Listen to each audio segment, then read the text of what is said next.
अस्सलाम वालेकुम friends. Drama serial कभी मैं कभी तुम बहुत ही दिलचस्प मोड़ पर आ गया है। ड्रामे के आने वाले एपिसोड में हम देखेंगे कि अदील शर्जीना का सब्र आजमाने और शर्जीना और मुस्तफ़ा को नीचे दिखाने के लिए रुबाब के लाख मना करने के बावजूद अपने बाप इफ्तिखार साहब का ख्याल रखने के बहाने इनके पास रहने आ जाएगा और बात बे बात मुस्तफ़ा को नीचे दिखाने और उसे जलील करने की कोशिश करेगा, जिसकी वजह से मुस्तफ़ा एक बार फिर एहसास कमतरी का शिकार हो जाएगा। और ऐसे में शर्जीना कदम कदम पे मुस्तफ़ा की हौसला अफजाई करेगी और इसकी दिलजोई करके इसका हौसला बढ़ाने की कोशिश करेगी। हम देखेंगे फ्रेंड्स कि जब से अदील ने अपने बाप इफ्तिखार साहब के इलाज के सारे खर्चात उठाकर इनकी सर्जरी एक बड़े और महंगे हॉस्पिटल में करवाई है, इसकी अहमियत इसके माँ बाप की नजरों में मजीद बढ़ गई है। शगुफ्ता बेगम तो अदील के दोबारा घर आ जाने से बहुत खुश होंगी और बात पे बात अदील की तारीफों के पुल बांधेंगी और शर्जीना को ये जताएंगी कि मेरा बेटा अदील तो हीरा है, हीरा। और इफ्तिखार साहब भी अदील के सारे गुनाह भूलकर उससे नाराजगी खत्म करके उसे माफ कर देंगे। और मुस्तफ़ा जिसने अपने बाप की बीमारी में इनका बहुत ख्याल रखा और हॉस्पिटल के अखराजात पूरे करने के लिए अपना प्ले स्टेशन, अपना गेमिंग सेटअप और अपनी बाइक बेच दी,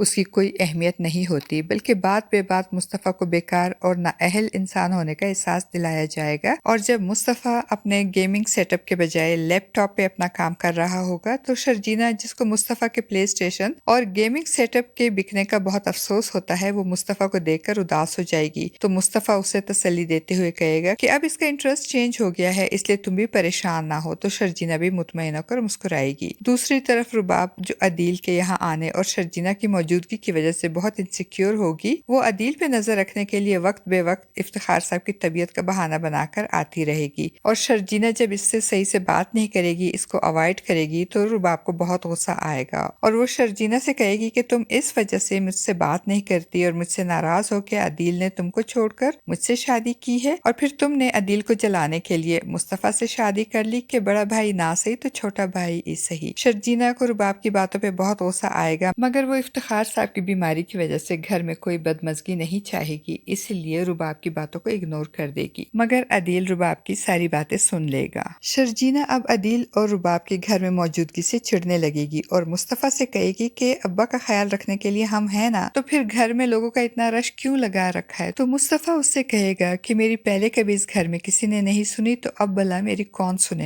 दूसरी तरफ अदील भी शर्जीना से बात करने के लिए मौके की तलाश में होगा और जैसे ही उसे मौका मिलेगा वो शर्जीना से कहेगा कि मैंने तुमसे शादी से इनकार किया और तुमने अपनी जिंदगी ही बर्बाद कर दी और अपनी जिंदगी का इतना बड़ा गलत फैसला कर लिया मुस्तफ़ा जैसे इंसान से शादी करके जिससे तुम्हारा कोई जोड़ ही नहीं। तो शर्जीना अदील को जताएगी कि मुस्तफ़ा से शादी करने का फैसला मेरा बिल्कुल दुरुस्त है, क्योंकि मुस्तफ़ा तुमसे लाख दर्जे बेहतर है। तो इत्तेफाक से अंदर आते हुए मुस्तफ़ा, जो अदील की बातें सुनकर परेशान हो जाता है, जब शर्जीना अदील को मुंह तोड़ जवाब देगी तो मुस्तफ़ा के दिल में तमानियत का एहसास पैदा हो जाएगा और इसकी नज़र में शर्जीना की कदर मजीद बढ़ जाएगी और इससे ये एहसास भी हो जाएगा कि इस दुनिया में सारी इज्जत पैसों की है, इसलिए अब वो खूब मेहनत करेगा और बहुत सारा पैसा कमाएगा और अदील को भी पीछे छोड़ देगा। जबकि दूसरी तरफ मुस्तफ़ा और शर्जीना को खुश और मुतमईन देकर अदील और रुबाब दोनों जेलस होंगे और इनकी जिंदगी में मुदाखलत करके इनको डिस्टर्ब करने की कोशिश करेंगे और फिर बिला आखिर इनके दरमियान गलत फहमियाँ पैदा करने में कामयाब हो ही जाएंगे।